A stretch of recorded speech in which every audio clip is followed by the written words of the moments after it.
The brain's a funny thing, huh? About 100 billion neurons all connected together. Apparently, if you stuck them all end to end, they'd stretch from here to Sydney. And they work and control every function of your body 24 hours, 7 days a week, right up to the moment where you stand up to give a speech in public. So, to it. Today, my unconventional conventionalists, I'm going to indulge you in my own personal private fantasy. That's not, as some of you may think, 30 minutes in the hot tub with Beljo later. It's not the secret to grow one of those strange kind of half beards that seems to be the secret symbol of the agency CEO club nowadays. Yeah, I'm talking about Jeremy Nicholas, Anthony Friedman, and I wish he was still here, John Wilkins. No, let me tell you my secret. I never wanted to be a marketing director. I wanted to be a creative.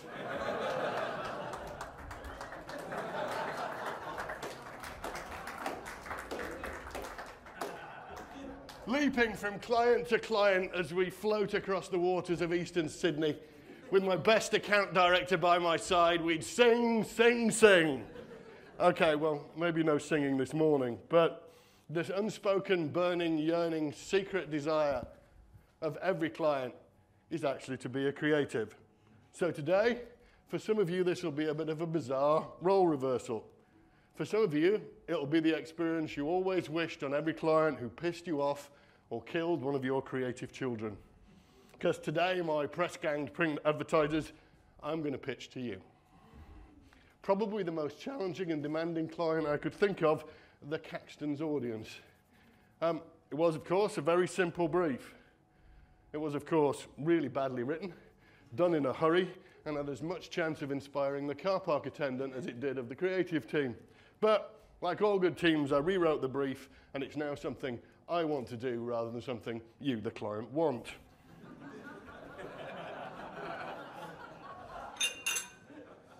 I'm going to dress my pitch up in fancy language and gross hyperbole to disguise the fact that at the heart, it's a very, very simple idea.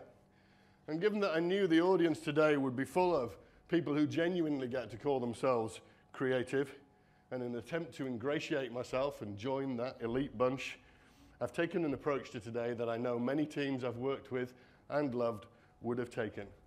That's to say, back to front and ass backwards.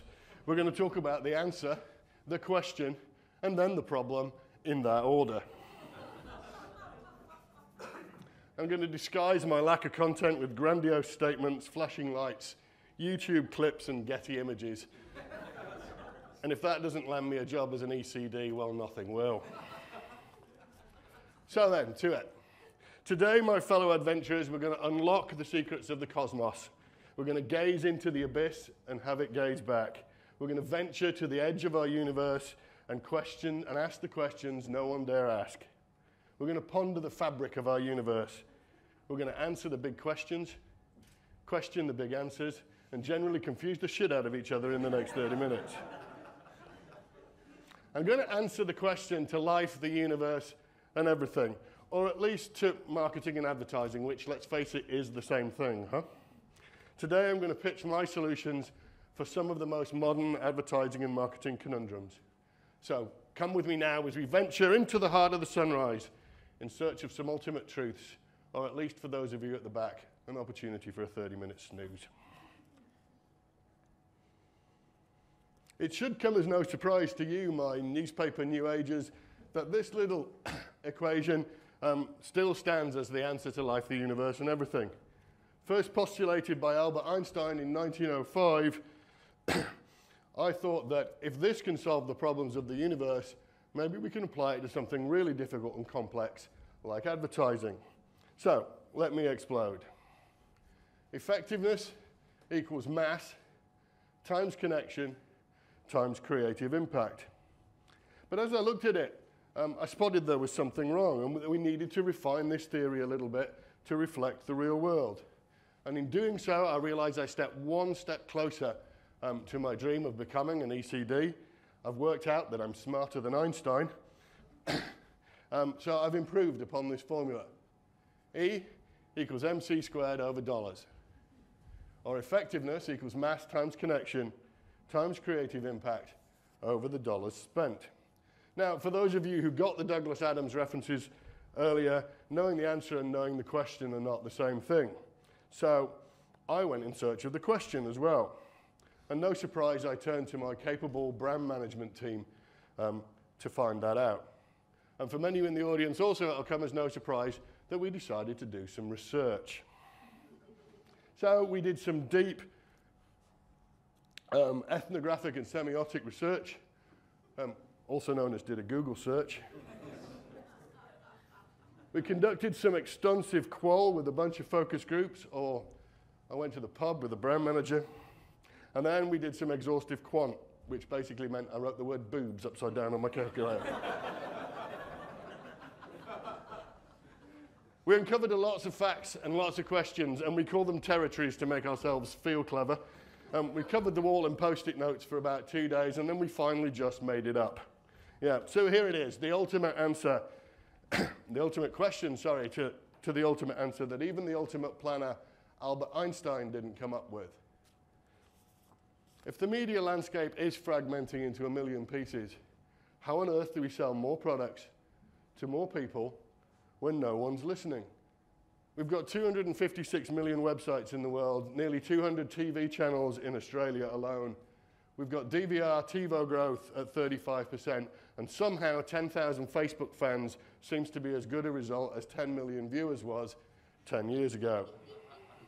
We're increasingly trying to reach a cynical and savvy audience who are not watching and not giving a shit anymore. I actually think our jobs have become really hard. Maybe not the digging minerals out of the Aussie desert kind of hard, more the sitting in a 5-star hotel in Noosa having to listen to me kind of hard. You know, really difficult. But I think it's got tough. So let's go back to the equation and explore it in some detail. Mass equals reach times frequency, and I can almost hear the sharp intake of breath as I put the slide up. Surely he's not going to talk about reach and frequency. Well, it may be a little bit old school, and if you read the Sydney Morning Herald, maybe I am the dinosaur that they claim that I am. But marketing's been around since Jesus Christ said he'd field the 5,000 for under a tenner. And just think how embarrassing it would have been if only his 12 Facebook friends had turned up. Don't get me wrong, I'm a passionate fan of cool digital ideas, but the reason why so many of them fail is that they forget some of the simple basics, that the amount of money you make is directly proportionate to the amount of people that you talk to. It's no good being 10 times cooler if you end up with an audience of 10 and a target of 10 million. Now, in theory, mass is still easy today. You know, don't believe the digital gurus here today. TV is still best. Deloitte in 2010 said that 52% of people still find TV the most memorable medium in terms of advertising, followed, interestingly, by newspapers at second.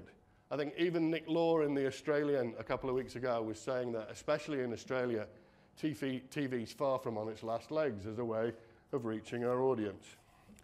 So, in an attempt to prove my media planning credentials, in case this little pitch to be an ECD falls flat on its face, I built a complex media model. In a huge Excel spreadsheet, I broke it into day parts, channel audiences, and I looked at program reach. We did huge amount of number crunching, and then I reached a final conclusion about how to achieve mass in Australia in 2010. Buy a slot in MasterChef. Of course, you know, it helps if you've got ads like this to run in those spots. So all of this work is scored in the top 20% of any metric you care to mention, and I suspect many that you wouldn't care to mention. But here's the rub. It's definitely getting harder. Maybe not the brokering peace in the Middle East kind of hard, more the getting up tomorrow morning after tonight's festivities kind of hard, you know, really taxing. But there's 3 problems as I see it.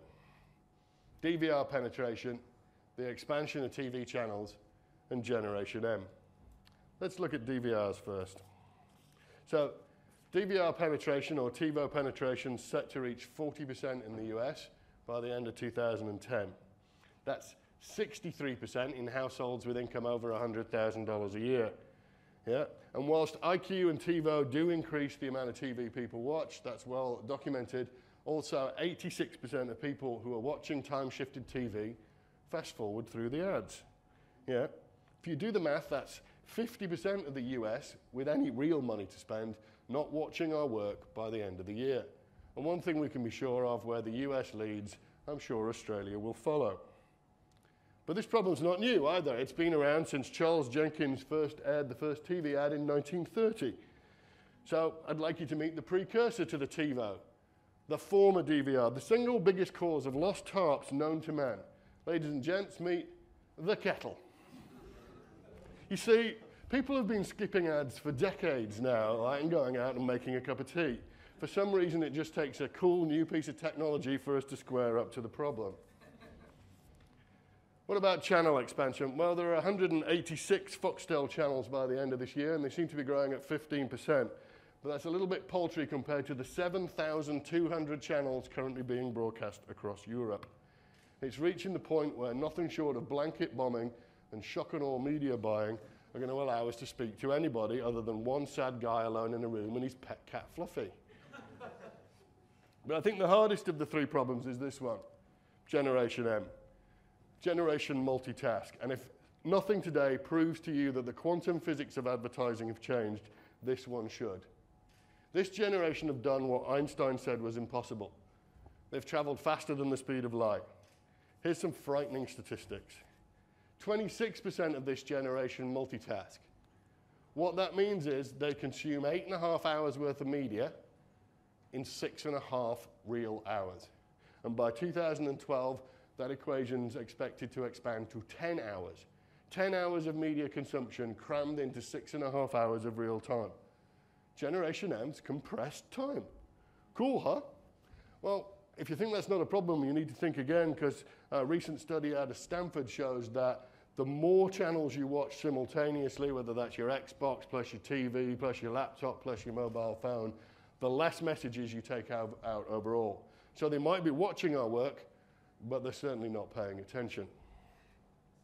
So mass is important, and I'd argue that it still is. It's certainly getting harder to achieve. Maybe not the finding a follicle on Belgo's head kind of hard, more the,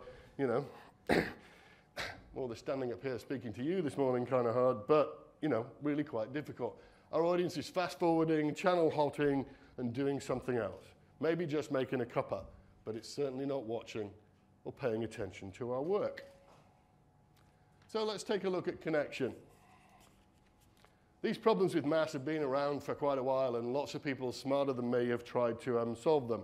So here's how the theory goes. And it's a good theory, admittedly usually presented to me by people trying to flog me digital marketing services, but I don't think that means it's not a good theory. If you can't touch 100% of the people all of the time, maybe we should touch 10% of the people and do it with 10 times more impact. That kind of math makes sense. If I can't reach those 3 million master chefers, that's master chefers for those of you at the back who are not listening carefully, maybe we can reach 300,000 and really make a difference. And hence the rise of what I'm going to call today participation marketing. It's got a million terms, but that's the one I'm going to use today. Or if you prefer, getting people to do shit rather than watch shit. It goes like this. If we really want different consumer behavior, maybe we start with getting them to do something different. Makes sense to me. I subscribe. It's a fundamentally more cognitive, behavioral approach to marketing. And it also appeals to the other secret, burning, yearning desire that I have to be a therapist. But if you want to talk about that, we'll talk about that in the bar tonight. Here's some participation marketing stuff that Lion's done over the last couple of years. So let's talk about digital, because it's probably got the most potential of all those types of things to reach and engage an audience. And the beauty of digital for me is it's this lean forward medium versus the lean back medium of TV. We're physiologically and mentally more engaged in the medium than we are when we're just lying on the sofa watching another episode of Offspring. And it's enhanced by this notion of interaction. We surf the web, just think how inherently active that verb is. And great digital sites and great digital ideas are like great brand experiences for me. They engage us and get us to do something with the brand, and that might not actually be getting off our fat asses, but at least we're leaning forward. And for some of my target audience, that's the most exercise they're going to get in a day. But of course, there's a problem. And in an attempt to beef up the factual content of this presentation, I asked our finance department to run some numbers. I asked for a detailed understanding of how to achieve the results I want with cool shit like Facebook. Here's how the math goes. I've got to sell next year 1.5 billion 2Es and 4X drinks. It's quite a few beers. I've currently got, and we're inordinately proud of this statistic, 52,932 Facebook friends. That gives us a DNPF-BU-PD index of 78. That's a drinks needed per Facebook user per day of 78. Now, I happily subscribe to the Australian government's guidelines that people should drink no more than 2 standard drinks on average every day. So clearly this isn't going to work. So I asked the bean counters to run the numbers again. So, assuming those guidelines of 2 standard drinks a day, and assuming that every single drink is actually like our 4X Gold and 1 standard drink, here's how the math works out. We need an FBUR-THT at 2SDPD index of 2.1 million. That's Facebook users required to hit target at 2 standard drinks per day of 2.1 million. Now remember, I've currently only got 52,000, so that's a 3,900% increase in the number of Facebook friends I need in the next 12 months. Yeah? To put that into context, that's actually only 30% less than the whole of McDonald's in the whole of the world.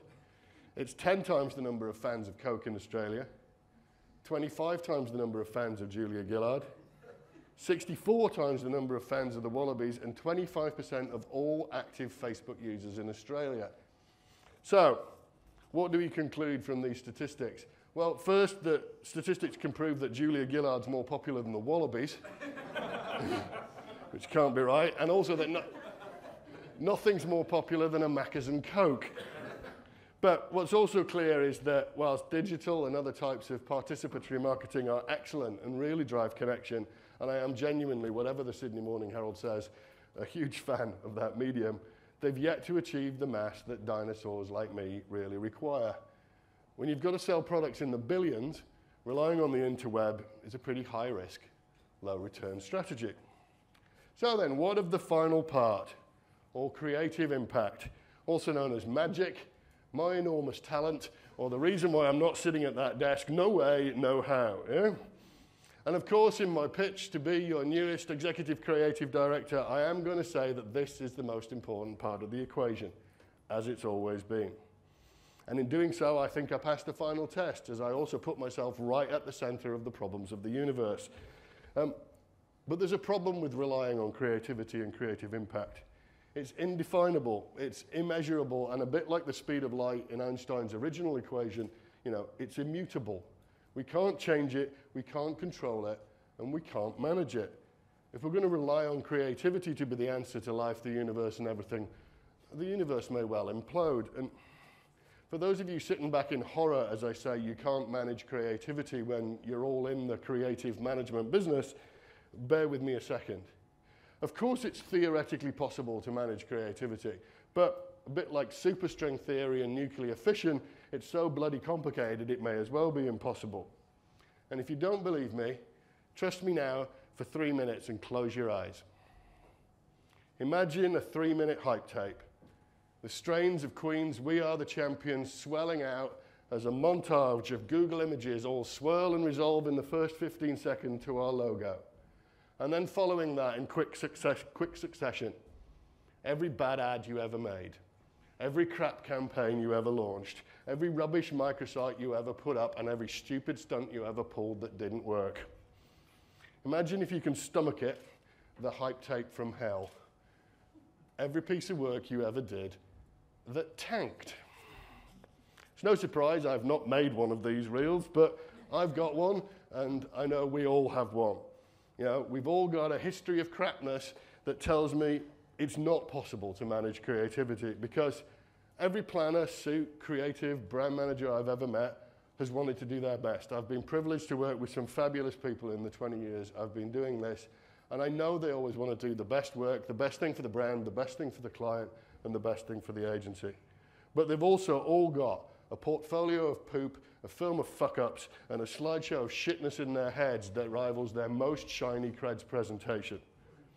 We do our best. I genuinely believe we do our best, but creativity is killed by client research, creative ego, crap briefs, unattainable goals, and the odd off day, and 1,000 other things every day. So where does that leave us? Broadcast media is expensive and in danger of nobody watching it. Cool new participation stuff's great, but it's not reaching enough people. And if we all rely on creativity to achieve like what we're trying to do, we're all going to hell in a handbasket. We can achieve mass, but not connection. Connection, but not mass. Well, the problem as it seems to be is that we're trying to manage one part of the equation, not all parts of the equation. Just as the universe didn't shift when we invented spaceflight or nuclear fission, marketing didn't shift as we invented the DVR, cable TV, and the internet. Yeah? I think my theory's still true. E equals MC squared. Effectiveness equals mass times connection times creative impact. But the problem is the conversation always seems to focus on one part of the mix. I've said it, I'm sure you have. Digital's the answer, TV's dead. Digital's dead, TV's the answer. Or more likely, if you're me, I want better creative. Be more fucking creative, will you? Or run it anyway, we've missed the fucking deadline. See, as the landscape fragments and the universe expands and time speeds up, what we actually need is for all parts of this equation to work in harmony. We need mass and connection, and we need brilliant creative ideas that can work across both. And if you ask me if it's possible, well, I'd like to say that yes, it is. And by example, I'd like to say, it's on a horse. Now, I'm going to use the Old Spice work for three reasons. One, because it's not my work, and I think I therefore get to comment on it from a reasonably unbiased perspective. Two, at least you've probably all heard of it, so for the first time in 25 minutes you might know what I'm talking about. And third, I think it's bloody good, actually. Let's review. Effectiveness. Well, sales of Old Spice have gone up by a reported 16.7% in the US since this work was launched. As a client, those are the types of results that I dream of. It's clearly got mass. You know, this was a TV campaign, but it's also got 21 million hits on Facebook, on YouTube. So it's got my mass bit. And connection, when we start to look at some of the stuff they did with Twitter, they really got into this kind of lean forward, play with my brand type of activity. And if you think the Twitter stuff was engaged, think how engaged the Henson workshop needed to be to do this. Hello, everybody. Look at yourself. Not back to me. Not back at yourself. Not back to me. Sadly, you are not the monster. But if you listen to Grover, you will know all about the word on, just as this monster does. Look down. Back up. Yeah. Where am I? Ah, I am on a boat. What is in your hand? Back at me. I have it. It is a plan with 2 tickets to the thing you love. On my nose! Anything is possible when you smell like a monster and know the word on. I am on a horse. Moo cow. I love that piece of work. And as for the creative impact aspect of the Old Spice campaign, well, obviously that's a subjective thing, and I'm sure we'll talk about it this evening. But look, it's universally liked. It's won awards in the places where we like to win awards, and it's certainly different. So I think the Old Spice example for me is what I really like about it is it's harnessing all parts of the equation together. It's got mass, it's got connection, and it's got creative impact. And who knows how it started? Maybe this was a cool digital idea that was briefed by the client. Maybe this was just something the agency came up with, or maybe this was a full-scale TV campaign from the beginning. Wherever it started and wherever it was born, the result is definitely a big fat and that's what I like about it. Because as the media fragments more and more, the only things that are going to keep us alive are a resonant product truth, a really rich brand identity, and a kick-ass killer creative idea that brings those things to light. We've got to fuse mass, connection, and creative impact together to create great work. We just can't take these things for granted anymore. If the work doesn't work, I don't think we can blame it on whether it was the TV or the fact that it didn't engage us in participation. I think the whole TV versus digital debate's irrelevant. If the work doesn't work, don't blame it on the medium. Yeah? The problem is we're increasingly facing a complex world and struggling to manage with it. We've got to work smarter, harder, and more collaboratively to solve the problems of the universe. So here's my challenge in the last few minutes to you all. First of all, fuse mass and connection together with the power of creativity. Get all three parts of that equation working together. Second, to think holistically always. It's not just about digital any more than it's just about TV. And finally, and here's the real challenge, strive, do your best to never ever add another bit to that creds prezzo of crapness. I think it got hard and complex, folks. I genuinely did. Maybe not the curing African famine kind of complex, maybe the selling more beer to Australians complex, but let me tell you, that's actually quite hard.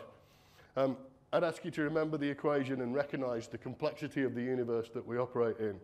I'd really ask you to use all of your talent to try and deal with the complexity that we've got, because the alternative is worse, far, far worse. It's to appoint me as ECD. Thanks very much.